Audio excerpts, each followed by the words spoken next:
नमस्कार दोस्तों, आपके अपने चैनल जीवन शक्ति और भक्ति में आपका बहुत बहुत स्वागत है। दोस्तों, आषाढ़ संकष्टी गणेश चतुर्थी व्रत कथा। पार्वती जी ने पूछा कि हे पुत्र, आषाढ़ कृष्ण चतुर्थी को गणेश की पूजा कैसे करनी चाहिए?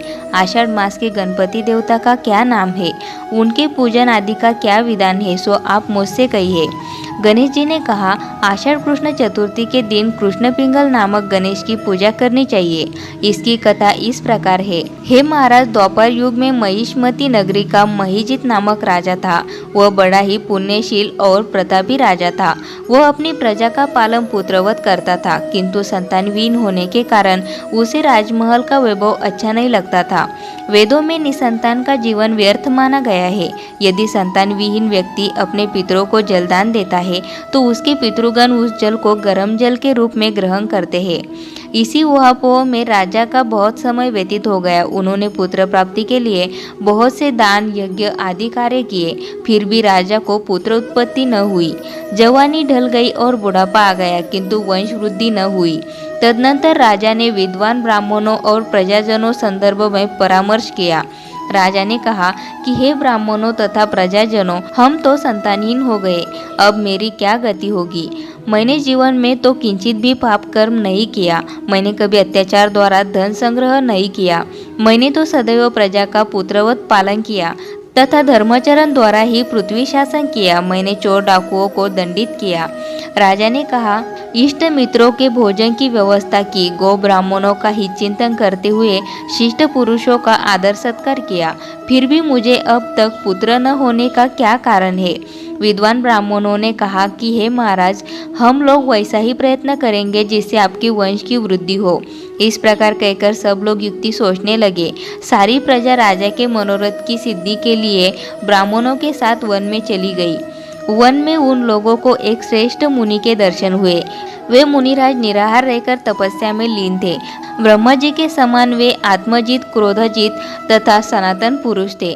संपूर्ण वेद विशारद एवं अनेक ब्रह्म ज्ञान संपन्न वे महात्मा थे। उनका निर्मल नाम लोमश ऋषि था।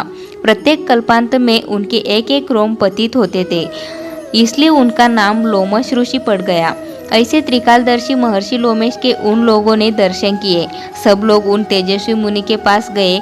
उचित अभ्यर्थना एवं प्रणाम आदि के अनंतर सभी लोग उनके समक्ष खड़े हो गए। मुनि के दर्शन से सभी लोग प्रसन्न होकर परस्पर कहने लगे कि हम लोगों को सौभाग्य से ही ऐसे मुनि के दर्शन हुए। इनके उपदेश से हम सभी का मंगल होगा। ऐसा निश्चय कर उन लोगों ने मुनिराज से कहा, हे ब्रह्म ऋषि, हम लोगों के दुख का कारण सुनिए। अपने संदेह के निवारण के लिए हम लोग आपके पास आए हैं। हे भगवान, आप कोई उपाय बतलाइए। महर्षि लोमेश ने पूछा, सज्जनों, आप लोग यहाँ किस अभिप्राय से आए हैं? मुझसे आपका क्या प्रयोजन है? मैं आपके सभी संदेहों का निवारण करूँगा।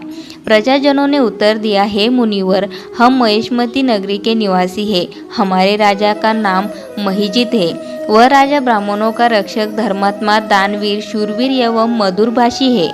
उस राजा ने हम लोगों का पालन पोषण किया है, परंतु ऐसे राजा को आज तक संतान की प्राप्ति नहीं हुई।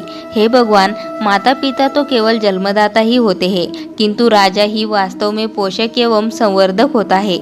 उसी राजा के निमित्त हम लोग ऐसे गहन वन में आए हैं। हे महर्षि, आप कोई ऐसी युक्ति बताइए जिससे राजा को संतान की प्राप्ति हो, क्योंकि ऐसे गुणवान राजा को कोई पुत्र न हो, यह बड़े दुर्भाग्य की बात है। हम लोग परस्पर विचार विमर्श करके इस गंभीर वन में आए हैं। उनके सौभाग्य से ही हम लोगों ने आपका दर्शन किया है। हे मुनिवर, किस व्रत, दान, पूजन आदि अनुष्ठान करने से राजा को पुत्र होगा? आप कृपा करके हम सभी को बतलाए। प्रजाजन की बात सुनकर महर्षि लोमेश ने कहा, हे सज्जनों, आप लोग ध्यानपूर्वक सुनो। मैं संकट नाशन व्रत को बतला रहा हूँ। यह व्रत निसंतान को संतान और निर्धनों को धन देता है। आषाढ़ कृष्ण चतुर्थी को एकदंत गजानन नामक गणेश की पूजा करे। राजा व्रत करके श्रद्धा युक्त हो ब्राह्मण भोजन करावे और उन्हें वस्त्र दान करे। गणेश जी की कृपा से उन्हें अवश्य ही पुत्र की प्राप्ति होगी। महर्षि लोमश की यह बात सुनकर सभी लोग करबद्ध होकर उठ खड़े हुए। नतमस्तक होकर दंडवत प्रणाम करके सभी लोग नगर में लौट आए। वन में घटित सभी घटनाओं को प्रजाजनों ने राजा से बताया।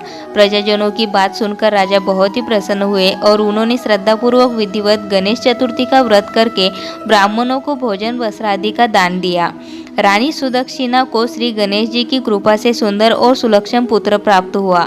जो व्यक्ति इस व्रत को श्रद्धापूर्वक करेंगे वे समस्त सांसारिक सुख के अधिकारी होंगे। दोस्तों, वीडियो अच्छी लगी हो तो वीडियो को लाइक जरूर करें और इसी तरह की वीडियोस आपको मिलती रहे उसके लिए चैनल को सब्सक्राइब करके बेल आइकॉन को जरूर प्रेस करें।